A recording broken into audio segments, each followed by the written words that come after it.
started afternoon tea with you last year at this time, and I'm so grateful that you could make it once again. Well, thank you so very much for that very kind introduction, Linda, and also for inviting me back to speak with you guys. I'm super excited to be here. Thank you. Oh, and may I just quickly correct something in my bio? I no longer teach yoga, so I stepped back from teaching yoga before the pandemic, actually. I'm not surprised with that very busy schedule that you have, and you bring so much into the lifestyle platform. But thank you so much for joining today. And I would love to start off right away with your initiative into lifestyle medicine. What do you think? Why was it so important to bring lifestyle practices into mental health? That's a very interesting question.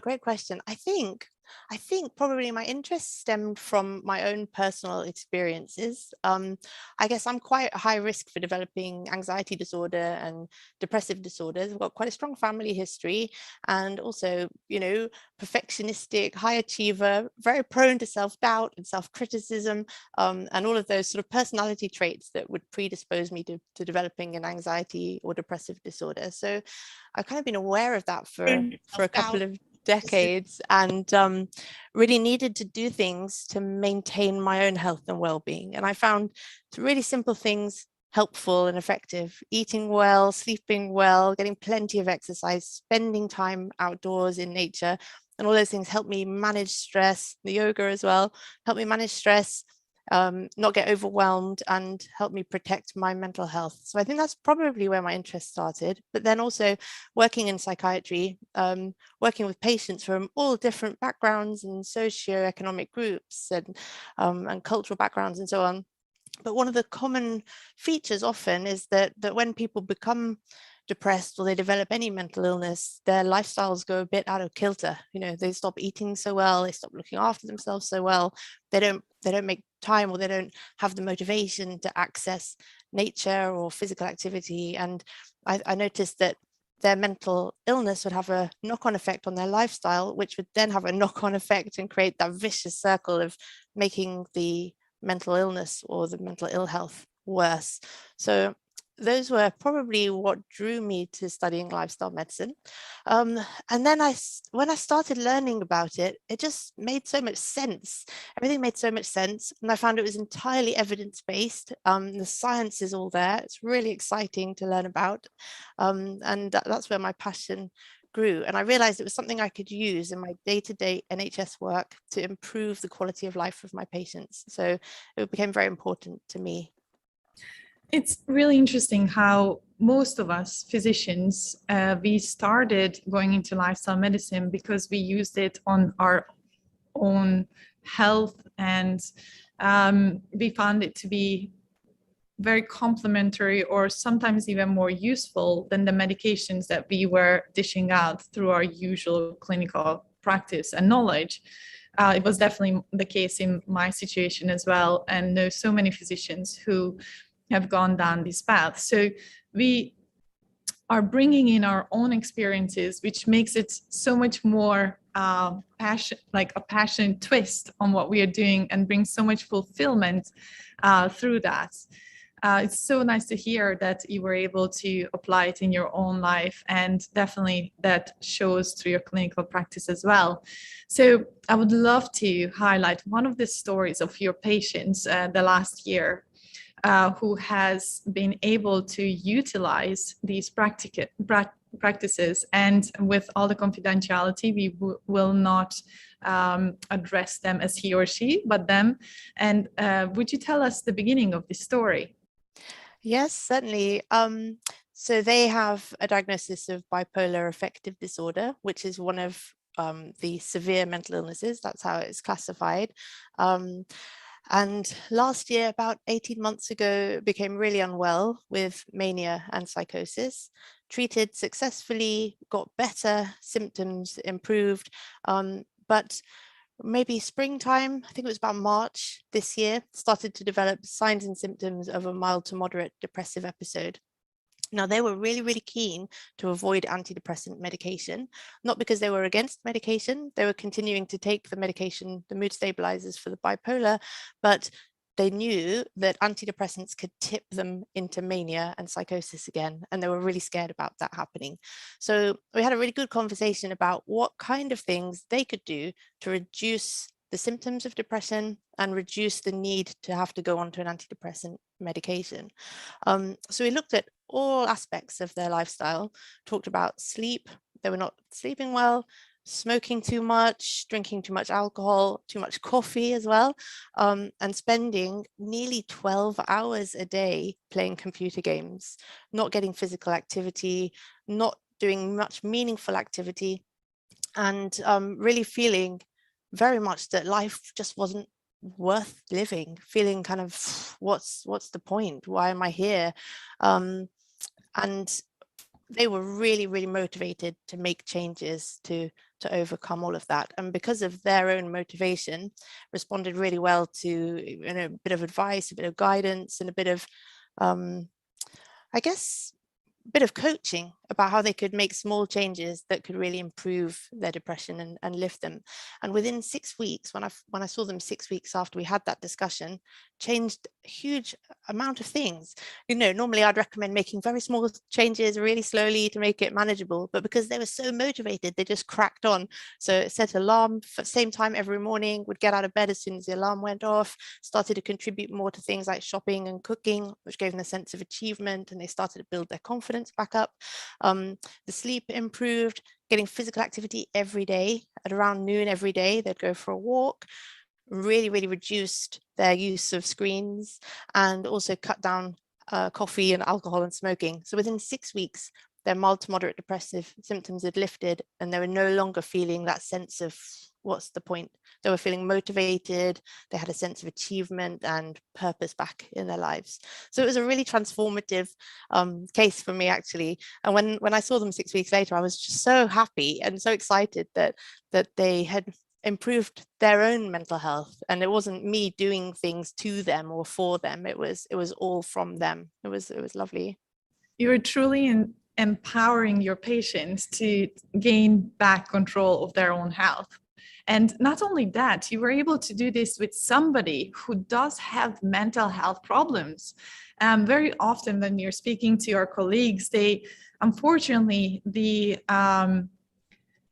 idea is that patients don't want to make changes, that it's too much effort for them, and they don't even want to hear about it. But this is such a great case, what showed that not only that it wasn't just a physical change, it was a mental change while they had depressive disorder. So that's really, really incredible to hear. And could we break it down a little bit? How did the patient actually know about lifestyle changes? Was it because you suggested it, or did they hear about it from somewhere else? It's because I talked about it, and I told them about the evidence base, and describing the benefits of things like physical activity and prioritizing sleep. We talked about how the impact of 12 hours of screen time is going to impact on their sleep and affect their melatonin production, and how that is so important. And we talked about how activity and doing meaningful things can give us a sense of purpose and achievement back. So yeah, it was, I guess that was my role, was the education side of things, but they ran with it. They really took it all on board, which was great. And I think, if people, medical professionals, healthcare professionals, say things like, oh, our patients don't want to make changes, they don't want to hear about that, we're doing them a big disservice, because if you think about it, we're all patients, aren't we? We're all people can be patients. So to say that people don't want to hear about that kind of thing is just giving everybody a disservice. And you have to go with the person in front of you and what's important to them, what they can do, and break it down into small manageable things that fits in with their lifestyle and their goals. But we should always be promoting health, I think, as healthcare professionals. definitely. Absolutely. And you're doing an amazing job with that. So if we have a patient in front of us, or if this is a patient who would be interested in starting with their lifestyle changes for their mental health, if you can break down the pillars of lifestyle medicine, and how would you kind of in general advise them to have a look at their practices? What would be the first thing to kind of warm people up to the idea? Yeah, I think, well, if you think about the pillars, the 6 pillars, first one being nutrition, physical activity, we've got sleep, stress reduction, harmful substance reduction, things like smoking and alcohol and illicit substances, and also positive psychology. So practices like gratitude, kindness, and optimism. These are all evidence-based, and we can go into the evidence a little bit as we talk. Usually, I would start with the physical activity pillar, because I think it's the one that's easiest to do, because you can just do a little bit and you start to feel better. You know, if someone's not doing any activity, if they just do 5 minutes of dancing or, you know, going up and down the stairs, you feel something immediately. Whereas to try and make changes to your sleep takes a bit more time. To make changes to your diet, you're not going to notice the effects straight away. But I think physical activity, you get a very immediate, oh, I feel good, I feel energized, and you can build on that. And then when you start to do more physical activity and you notice how much better you're feeling, you naturally want to eat better to fuel your body better so that you can do the activity and have the energy.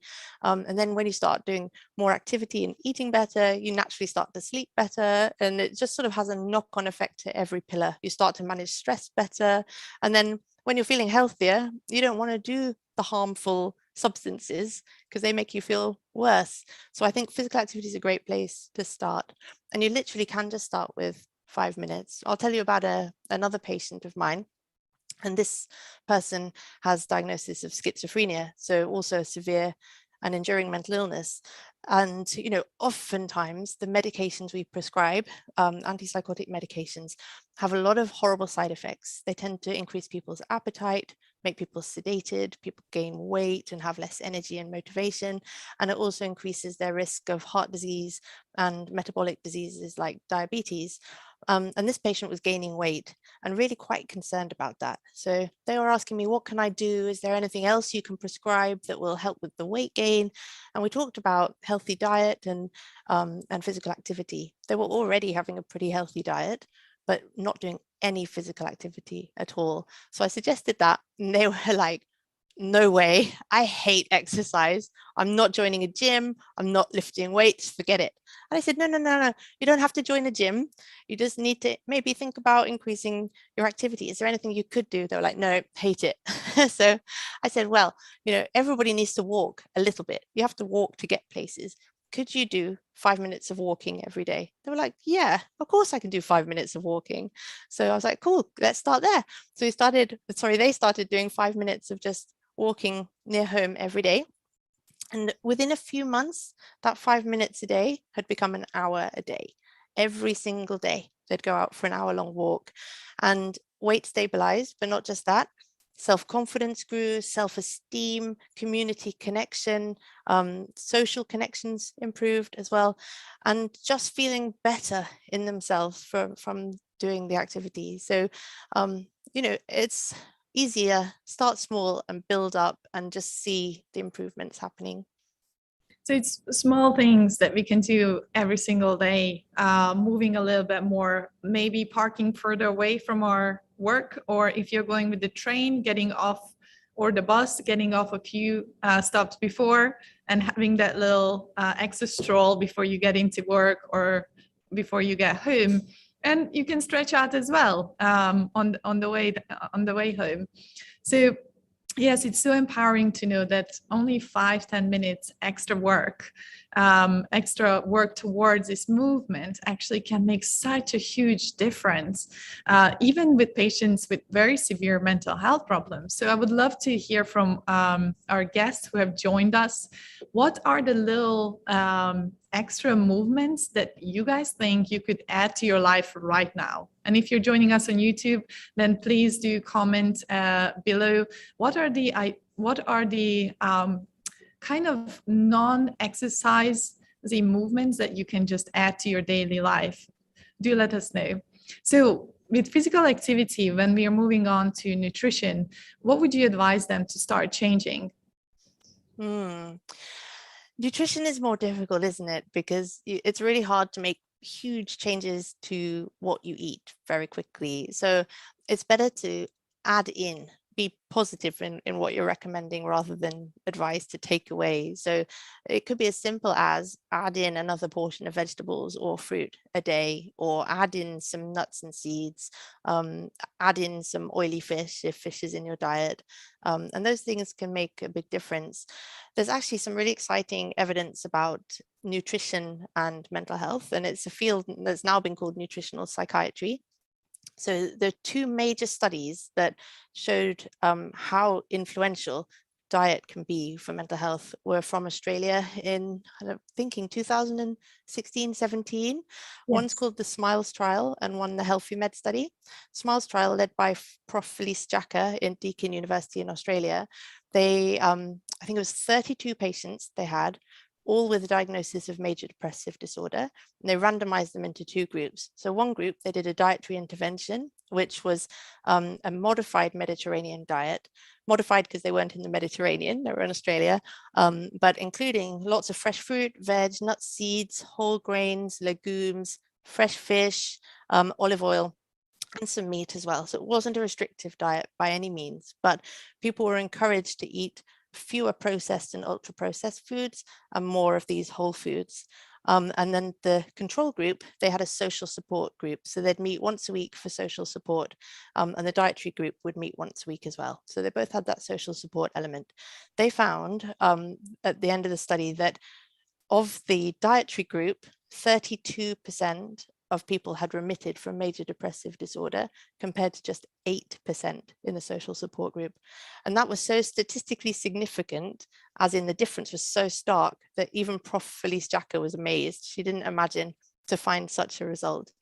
And the Healthy Med study, really similar findings, and they continued their study a bit longer, and they found that the remission from depression was sustained at 6 months, and both studies did a cost effectiveness analysis, and they both found that the modified Mediterranean diet was cost effective.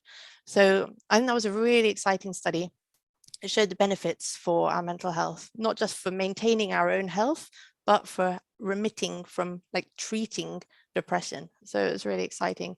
So we can share these kind of findings with people to inspire them to make change as well. I absolutely love that study. Actually, it was way before that I went into lifestyle medicine that I read Felice Jacka's work and the Food and Mood Deakin University work.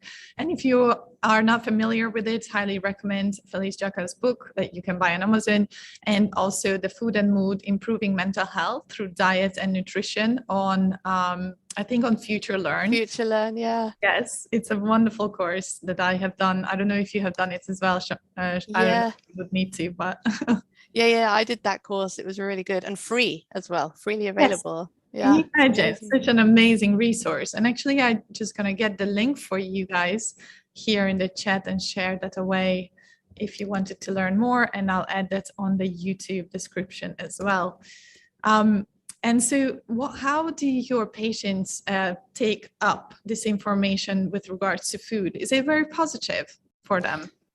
It can be, for some people more than others. Some people are more motivated to make changes like that. Other people kind of like, well, yeah, you might say that, but I like eating what I eat. I don't want to make a change. And that's their choice. That's absolutely fine as well.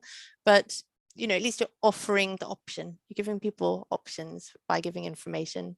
And some people make a big difference. I mean, I have one patient I can think of who has cupboards full of chocolates and crisps. And so we've done quite a lot of work with them to think about having a slightly wider array of foods available in their cupboards. And it reminds me also, when we're talking about food, I think it's very important to talk about fructose and sugar, the importance of reduction of processed foods, because it's full of, unfortunately, nowadays, with corn syrup in America, and here with a lot of fructose that is really, really bad for our mental health and physical health. Do you advise your patients to get off of sugar as much as possible?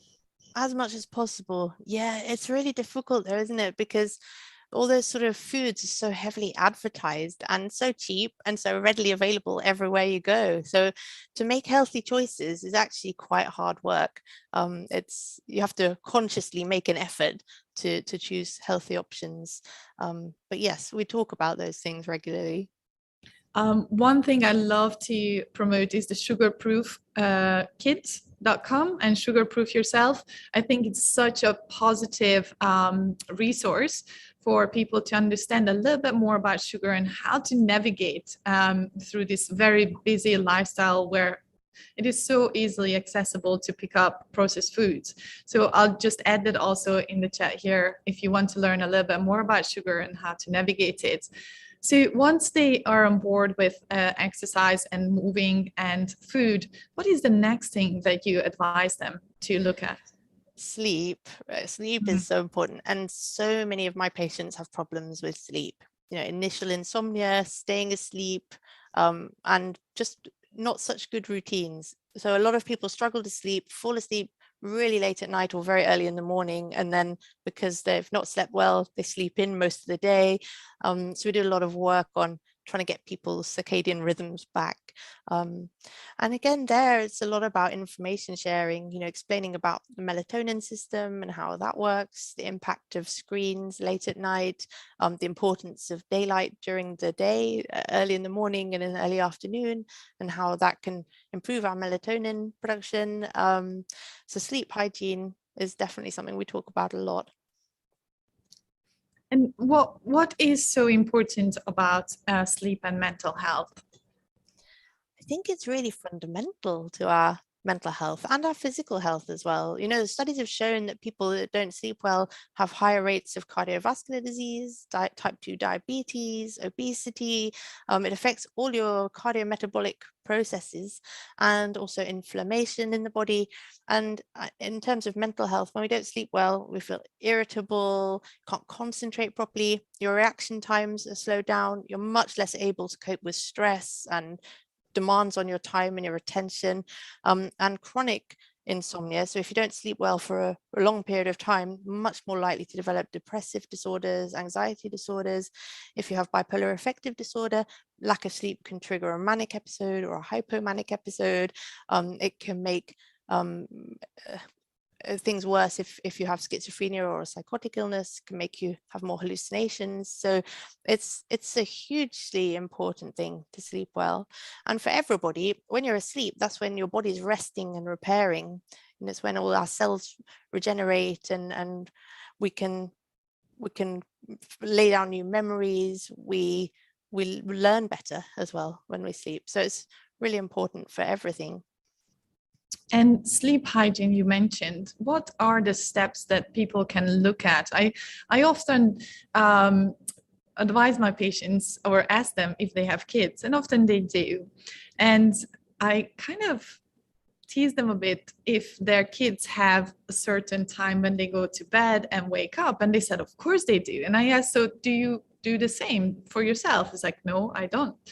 And cheekily just ask, why is that? And they really can't answer. They just feel that once we are adults, all of a sudden sleep is not an important part of our life and we can get much less sleep. And very sadly, we only sleep about 6 to 7 hours on average as adults, and even less. But we do know that we should be aiming for at least 8 hours, 7 to 9 hours in between as adults and older adults. And then when you get over 65, it would be around 7 to 8 hours. But it is very, very important. So when we look at sleep hygiene, what is important to do during the day? What do you think? I think the most important thing is to get up at around the same time every single day so that your body expects that rhythm to happen. Because when we lie in, for example, if you would normally get up at 7 a.m., but you sleep until 10, the next night you're not going to be tired at the right time. It's going to take you longer to fall asleep. So having a routine is super important. Daylight exposure in the morning and the early afternoon, for example, is really important as well. The sleep hormone melatonin produced by the pineal gland in the brain, when we have light, daylight or blue light from screens, it suppresses melatonin production. And then in the evening, when it gets dark, melatonin release shoots up, and we get super sleepy and fall asleep nicely. But if you're not getting daylight during the day, and then in the evening you're on blue light on your phone or watching TV, all that blue light is suppressing your melatonin at the time when you want to become sleepy. So learning about those things is really important. Just basic advice as well, like keeping your room cool and dark, having a warm bath or shower before bed, not because it's relaxing or not just because it's relaxing, but also by warming your peripheries, warming the skin. It allows your core body temperature to cool down, and that lulls you into sleep. Good routines are super important. What else is important? Eating well, and of course, physical activity as well. If we're active during the day, we're going to fall asleep so much more easily in the evening. And So also we can combine that activity with the light exposure, which is so important in the morning. I also often advise my patients and myself to, when I wake up, to get, especially here in the UK in December, when there's so little light, to get up in the morning and get that little morning light to help to help getting us that natural light. So in the night, our melatonin levels are not so sensitive to the blue light. And then maybe if you are a late eater and you're not able to sleep, go to sleep at your usual time at 10 or 11 o'clock, maybe eat a little bit earlier, at least 3 hours before going to bed. And also maybe in the morning, if it's difficult to wake up, then have a nice healthy whole food carbohydrate breakfast with oats and other tasty berries on top of it. Maybe that would be useful. yeah, absolutely. And we forgot to mention as well about caffeine, alcohol, and cigarettes. I think caffeine has a really long half-life, longer than we expect. So about 4 or 5 hours. If you have a cup of coffee at 4 p.m., quarter of that cup of coffee is still in your system at midnight, and then makes it more difficult to fall asleep.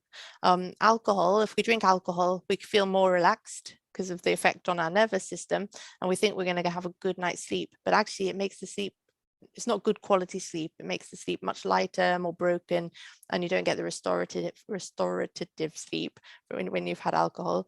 Nicotine, same thing. People smoke because it makes them feel relaxed, but it actually impairs sleep quality.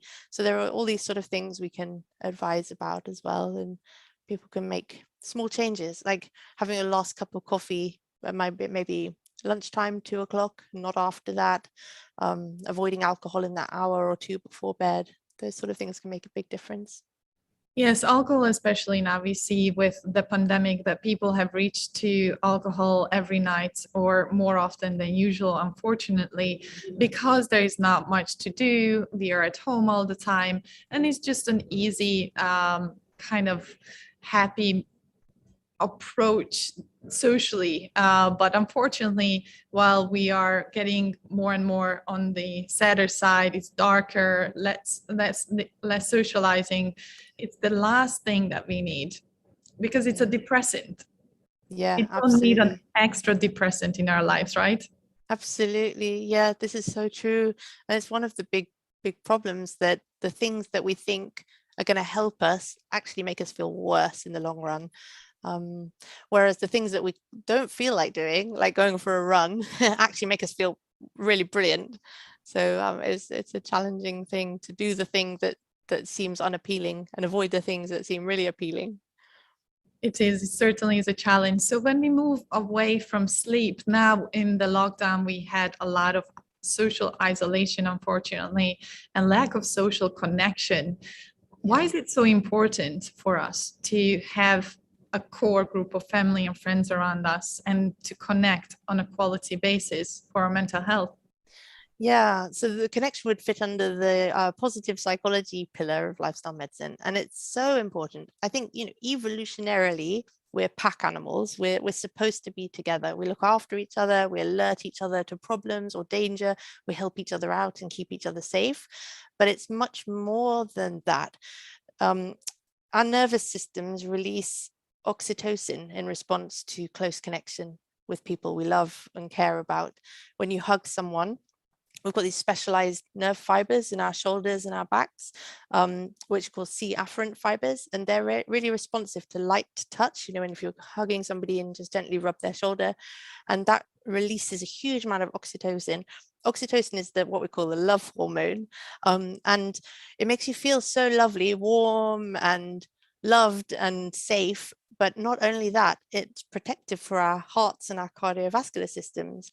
Oxytocin releases nitric oxide in the body, which is a potent vasodilator. And we know that people who have chronic loneliness, so long-term loneliness, have a much higher morbidity and mortality rate and are much more likely to die prematurely from cardiovascular disease. And we know as well that chronic loneliness is as bad for human health as smoking 15 cigarettes a day. That's how protective oxytocin is for our heart health. So it's quite remarkable. And when we don't have connection with other people, we feel isolated and sad, but we also can become extremely depressed and anxious as well. So it's super important to have social connection. And you're exactly right. That's something that really was very problematic during the pandemic with all the self-isolating and the lockdowns. People became very lonely, and it's very detrimental for health. Yeah, the hidden dangers of this lockdown is certainly something that we are seeing in the emergency department. A lot of patients are unfortunately coming in with suicidal ideations on a regular basis now, even in the older age group, in their 80s and 90s, patients who we have never seen before with suicidal attempts. And it's really heartbreaking. But that's why it's so important to raise the awareness. If you have a neighbor, a loved one, reach out, give them a call, just ask how they are doing. And it's kind of going to feed back to you. You will feel better for helping them out, connecting with them, knock on the door. And even if your eyes like socially distancing with a mask, you just share your thoughts, ask how they are doing, leave them a card.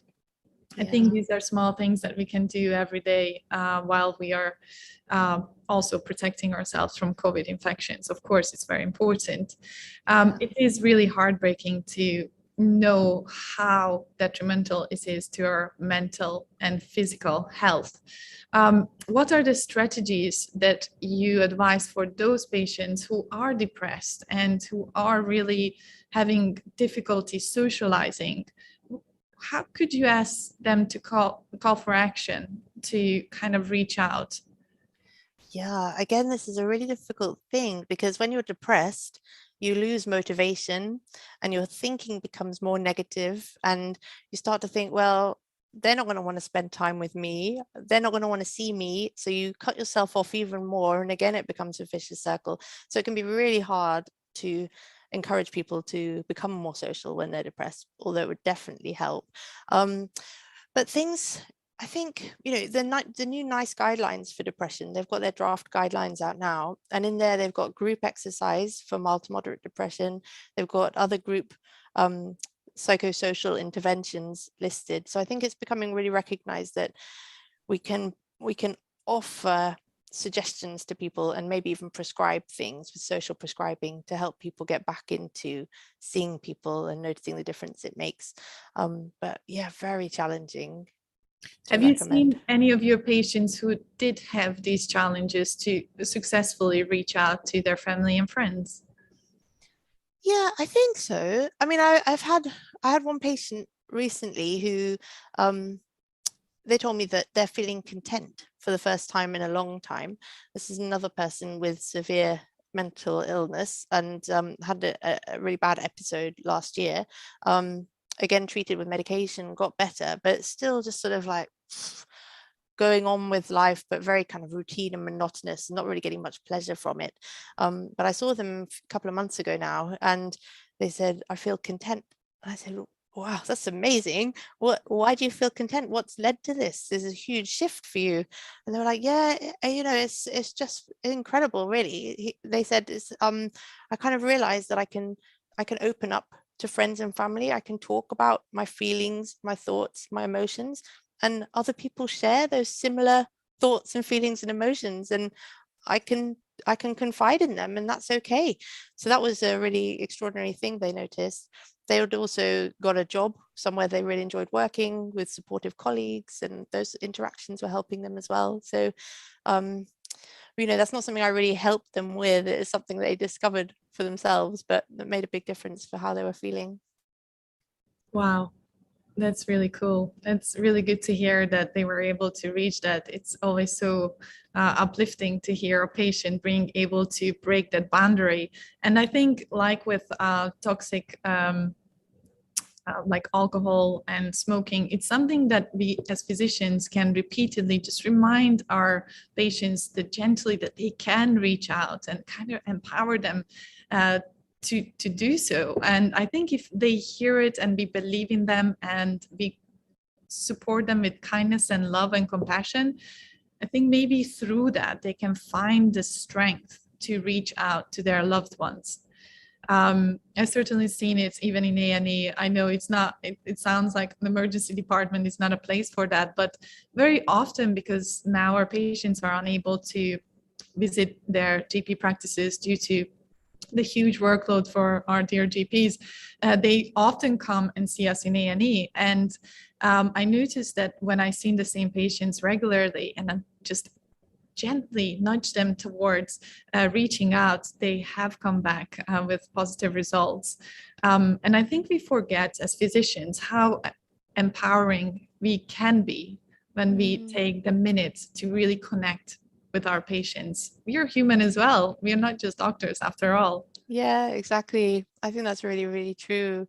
And I think it's one of the good things that the mental health conversation has opened up so much in recent years. It's becoming so much more normal to talk about our mental health, everybody's mental health, but also people are being more open about their struggles, their mental illnesses, their diagnoses. You see celebrities talking about it all the time now. Documentaries about, David Harewood, his documentary on the BBC iPlayer not long ago, totally amazing, talking about his psychotic episode. And all these conversations help normalize it, that it's no longer so stigmatized and shameful and hidden away like it used to be. It should never have been seen that way, as shameful and stigmatizing, but unfortunately it was. Years ago, maybe 15 years ago, I remember a patient walked in to see me in the outpatient clinic, and they said, I nearly didn't come in. I nearly turned away at the door. I was like, seriously, why? And they said, because over the door in big letters it says mental health unit. And he saw these big letters and he nearly turned away. He said he felt so ashamed walking through that door. But if we have that shame and that stigma, and we can't be honest and open that we are all humans, we're all fallible, we can all suffer from mental illness at any time in our lives. So breaking down the stigma is very, very important. And then people can feel more comfortable to open up about their own struggles and seek help and realize that, oh yeah, I had that too. Did you feel like that? And everyone can share in a supportive way. We all have a mind, so we all have mental health. Yeah, exactly. And through that, Exactly. we will have ups and downs, and through the changes. And as we are growing up, we are learning every single day. Even as physicians, we are facing these challenges, and it's completely normal to break down and then stand up again, break down and stand up and ask for help. It certainly is the most empowering thing that I have seen the last 10 years, that people are becoming more vulnerable and okay with that. Yeah, definitely. And if you look at the work of Brené Brown, all about the power of vulnerability, her work is so amazing. And I think if we can harness that feeling that we can all be vulnerable about our struggles, and it can make other people rise up because we have a shared experience, it's really helpful. Absolutely. I would love to talk a little bit about the power of nature. I know you're very passionate about it. Um, what can you tell us about nature and how it affects our mental health through our body and mind connection? Yeah, I mean, it's huge, the impact of being in nature on our mental health and our physical health. There have been studies on forest bathing, Shinrin Yoku, the Japanese practice, of spending time surrounded by trees for about an hour. They've done tests looking at salivary and urinary cortisol and adrenaline and noradrenaline. There are major stress hormones. So if we're faced with stress or fear or threat, we release these hormones. You'll know the feeling of it when you get an adrenaline rush when you're scared. But also that chronic stress can release those chronically so that we're feeling always on edge and tense and unable to relax. But spending an hour in nature surrounded by trees can reduce the levels of all of those stress hormones, which makes us feel good. It's good for our self-confidence, our well-being. It reduces anxiety, it reduces our risk of developing depression. So from a mental health point of view, really important. From a physical health point of view, they've done some research looking at the immune system and how being surrounded by nature can impact on our immune system, boosting natural killer cell numbers. So there are immune cells, our T cells that help us fight infection. It can improve those. So benefits for the immune system, which also have a knock-on effect for our mental health because of inflammation and how inflammation may play a part in things like depression and anxiety. Also, I think there's something about being connected with nature that just helps us make sense of us and our purpose as humans and why we're even here in the first place. It can help us get a new perspective on our lives and work out how to solve problems, how to think more creatively, and how to not spend so much time in our heads going over problems. It can disconnect us from our problems. So I think nature is really restorative and beneficial from that point of view as well. And also when we're outdoors, we're more likely to be physically active. We're more likely to be socially engaging with other people. You walk past people and you say hi, and that can make you feel good. So many benefits. There are also studies that show that just being surrounded by greenery can reduce blood pressure by 2 millimeters of mercury. So it's good for our cardiovascular system too. And even if you can't get outside into nature, they've shown benefits from having pot plants on your desk or a window box, and even images of nature. So a photo of nature or even a screensaver of a natural scene can have those same beneficial effects on our well-being and our happiness. That's so empowering to know that these small changes that you have, even in a city setting, you can add if you actively kind of make it your surroundings. So certainly having a plant at home sounds easy. To be honest, I kill all the plants, unfortunately. I'm still trying. But trial is good. And yes, it's not so easy for everyone. But I heard also just by looking outside, as you just mentioned, small things, but just looking at a tree for 15, 20 minutes already increases our happy hormones, which are small things, but that we can do. But we do have to be actively looking for them. I think that's the trick there, right? Yes, but I think that's also the problem, isn't it? The part of the problem is in modern life, we've become so disconnected from nature, but we need nature. There's the word biophilia, which means like love of nature. And it's how we as human beings are animals. We're natural biological organisms, and we need that connection with nature. It's part of our evolutionary heritage to be in nature, surrounded by nature. So to be cut off from it, living in cities without much access to green space, that's a terrible thing. We need nature. And I think there's a really interesting study from Denmark that showed that children that grow up in urban environments, but with green spaces, access to green spaces, have 55% lower risk of mental illness in adulthood.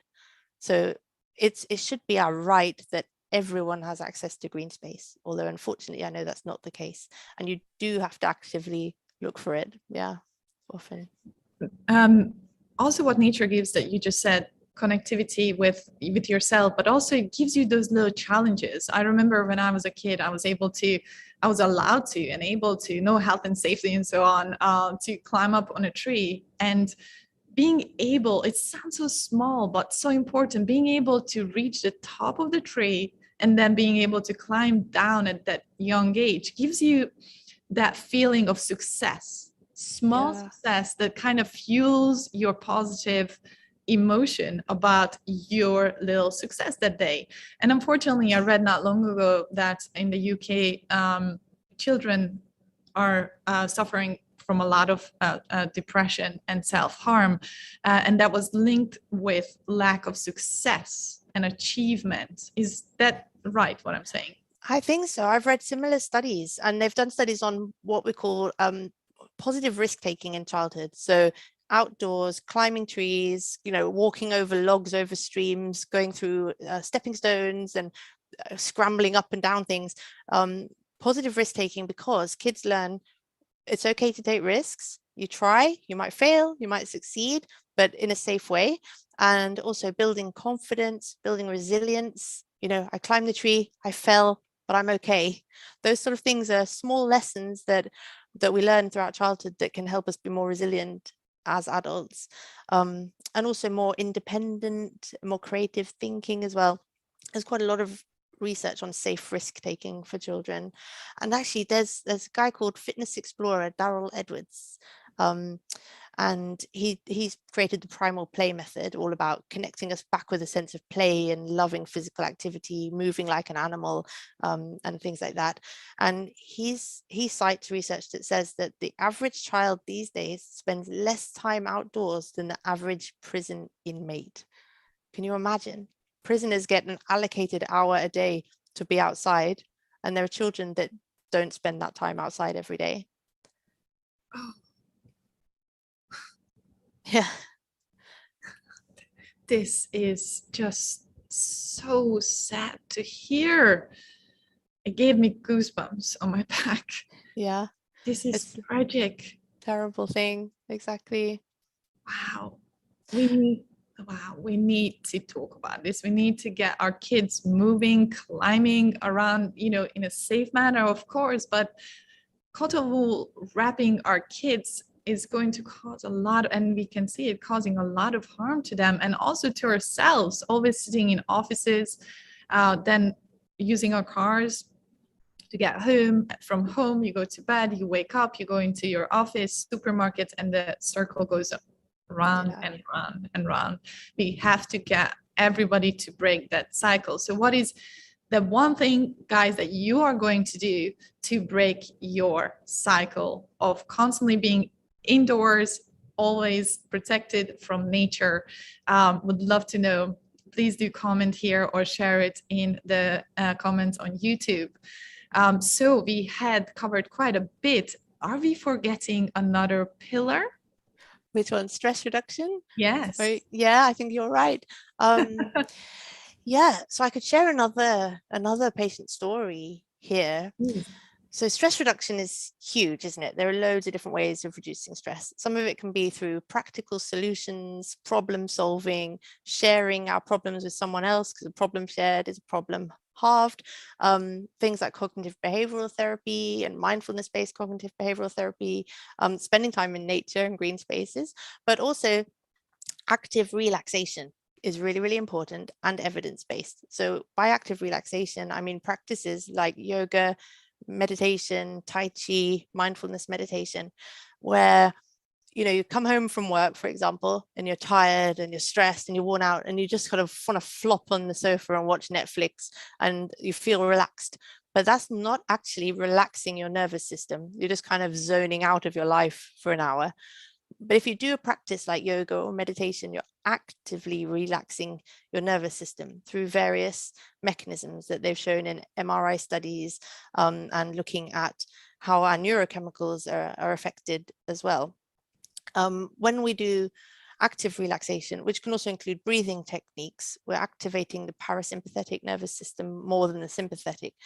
So these are branches of the autonomic nervous system. They're bits of our nervous system that are not under conscious control, and they regulate things like our heart rate, our respiratory rate, our gut digestive system, and the vagus nerve, the 10th cranial nerve, the wandering nerve, long nerve from the brain all the way down to the gut and all our major organs, also the heart and the lungs and so on. And the vagus nerve has sympathetic and parasympathetic parts. Sympathetic nervous system is your fight, flight, freeze nervous system. So it's activated when you need to do something quickly, you've got to panic, or something scary is coming, you get the adrenaline, the noradrenaline, the cortisol, woof, and you're ready to run or fight. Your muscles are primed, your breathing is short and shallow, your heart's going fast, you start sweating and you're ready to do it. And you can get that feeling when you're doing an exam. I don't know if I get that when I'm doing an exam. Yeah, so that's your sympathetic nervous system that makes you ready for action. Your parasympathetic nervous system is activated when you're calm and your breathing is calm, there's no threat or danger, and you feel very relaxed. And there are ways of measuring your what we call your vagal tone or your parasympathetic tone by looking at heart rate variability. So people that are stressed a lot, they don't have much difference in their heart rate when they inhale compared to when they exhale. But when you've got good vagal tone, good parasympathetic tone, there's a big difference between the heart rate when you inhale and the heart rate when you exhale. So that's a way that you can measure your own heart rate variability. There are even apps for doing it. And what we want to do is have good vagal tone. We want to be able to use our parasympathetic nervous system to help us relax, to reduce all those stress hormones, to make us feel good. And that's called rest and digest. So you imagine you're outside and you're having food with your family and you see a tiger running towards you. You're going to get sympathetic activation. You're going to fight the tiger. You're going to run with your family. You're going to climb up a tree. And then as soon as the danger is past, you can relax and the parasympathetic nervous system kicks in. You can rest. You can eat your food and digest your food. And what these active relaxation strategies like yoga, meditation, mindfulness, Tai Chi, what they do is activate your parasympathetic nervous system so you can learn how to modulate your own sympathetic drive. You can learn to manage your own stress and your own anxiety and feeling overwhelmed. And the more you practice them, the easier it becomes to do that. And they've shown on MRI studies that people who meditate regularly have better ability to focus their mind, better ability to concentrate, and also activate, there's a nervous system neurotransmitter called GABA, and GABA is an inhibitory neurotransmitter. It makes us feel calm and relaxed. People who meditate and do yoga regularly have higher levels of GABA, lower adrenaline and cortisol. So they're really effective evidence-based practices. And breathing techniques I saw in the chat coming up. When we can breathe deeply and slowly with the diaphragm, it's impossible to feel anxious and stressed at the same time, because that breathing is part of a feedback loop. If your breathing is slow and deep, it's telling your mind that there's nothing to worry about. So what I do quite often when I'm at work, because work can be very hectic, very full on, sometimes very anxiety provoking. If I'm feeling overwhelmed and I realize I'm not breathing properly and I'm very much in my sympathetic nervous system, I'll take myself off to the loo, I'll lock the door, I'll sit down, and just for a few minutes, I'll practice breathing techniques. And then I'm okay, wash my hands, I'm ready, get back to work. So there are practices that we can use wherever we are. And it takes such a short time to use our breath to anchor us into the ground that actually reminds us what is real. And I must give a shout out to Patrick McKeown. He is my superhero in the education of breath and the importance of nasal breathing. If you would like to learn about correct way of breathing that it's evidence-based, I would definitely say to visit Patrick McKeown's website, where there's completely free of charge education for children and for adults on how to address anxiety, depression, and other physical health problems through the power of breath. So it's Patrick McKeown. There's a book also on Amazon, Anxiety Free, with him. And also you can find him on YouTube. I think he's just fascinating. Don't you love his work? Yes, indeed. Well, he did the webinar with you as well. And it was just wonderful. Yes, yeah, you can also watch one of our previous interviews with him. I will add it to this video at the end. I loved how you described the sympathetic and parasympathetic nervous system and the cortisol that we are constantly releasing in today's world. The example of the tiger chasing us, if you can just imagine this tiger chasing us in the wild in the past, we had this good stress hormone cortisol kick off our sympathetic nervous system so that we were ready to fight or flight, right? To run. But once, unfortunately, sometimes we got eaten by the tiger. That happened. We can't say it didn't. But if we were able to run away from the tiger, what happened to our cortisol and that stress level? It came down and we went back to homeostasis, right? Yeah. But what is happening in today's world is that we wake up, go, go, go, go, worried about getting to work on time. When we are at work, we are stressed about our assignments for 10 hours in a row. I definitely in A&E, I feel my cortisol level like shooting up through the day. And then by the end, you kind of have the fatigue and the decision fatigue that kicks in. Then we come home, we watch bad news on the TV that continues our background cortisol level to be still shooting through all the way till the night. Then we drink some alcohol, unfortunately, to try to dampen the feeling, but it's not ever going away with this kind of lifestyle. So unfortunately, the tiger keeps chasing us through the whole day without us really being aware, right? That's exactly it. Yeah, exactly. And then the impact that has on your sleep, which has an impact on the next day's cortisol levels.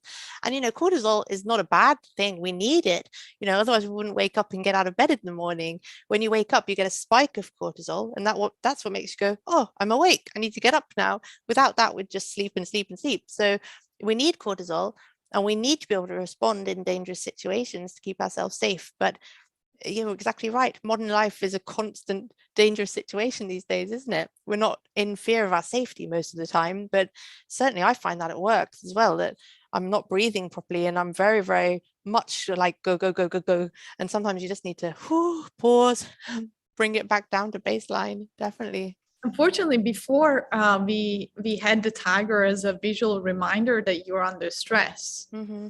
But right now, we don't have a visual reminder. We don't think of work as something that should be causing you stress, but it's continuously fueling your cortisol levels. There's nothing that we can just physically remove and then it's going to be okay. It's an invisible threat that's constantly constant, but then also you take it home with you wherever you go. Yeah. You've got work emails. Oh no, I've got to remember. Oh no, my reminder just came up. I've got this to do. It's just constant.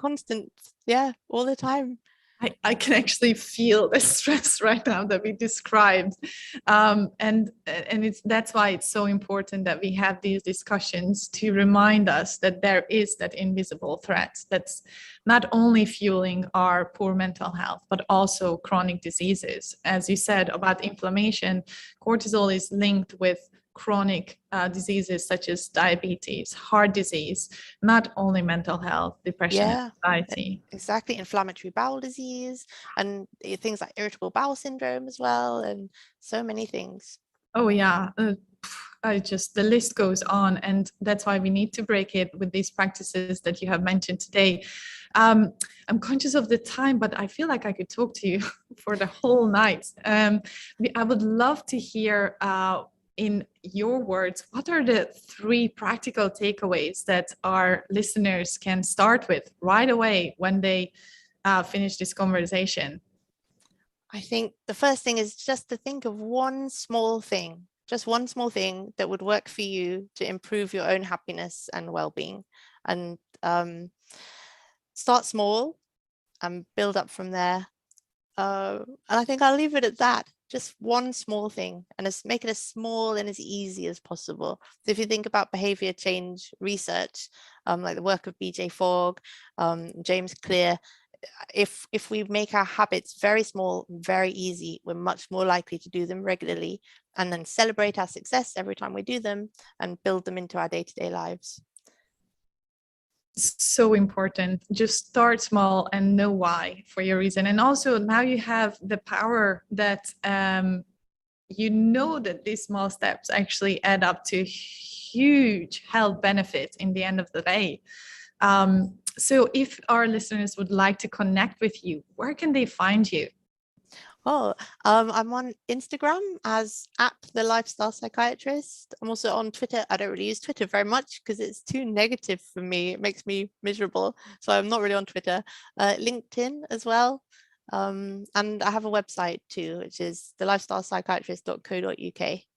We're just adding this to our chat, and it's also in the description if you're watching this on YouTube. So thank you so much for joining us today, Charlotte. It has been incredible to be able to speak to you, and also thank you for kicking off Afternoon Tea with Docs last year together with us. It's such a privilege to have you on the show, and I'm sure our listeners have learned so much from you today. Oh, well, thank you so very much, Linda. It's been so lovely to talk to you again. Thank you for inviting me and letting me ramble on about things I'm interested in. If you are new to Afternoon Tea and you would like to connect with us, you can connect on social media, Instagram, Facebook, and also on LinkedIn, and add the tag Afternoon Tea with Docs. And you can join us on our website, afternoonteawithdocs.com.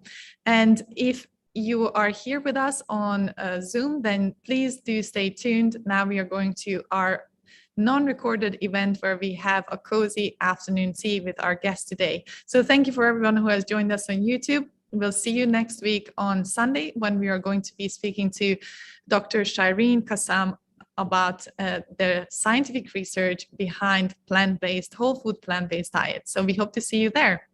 Bye.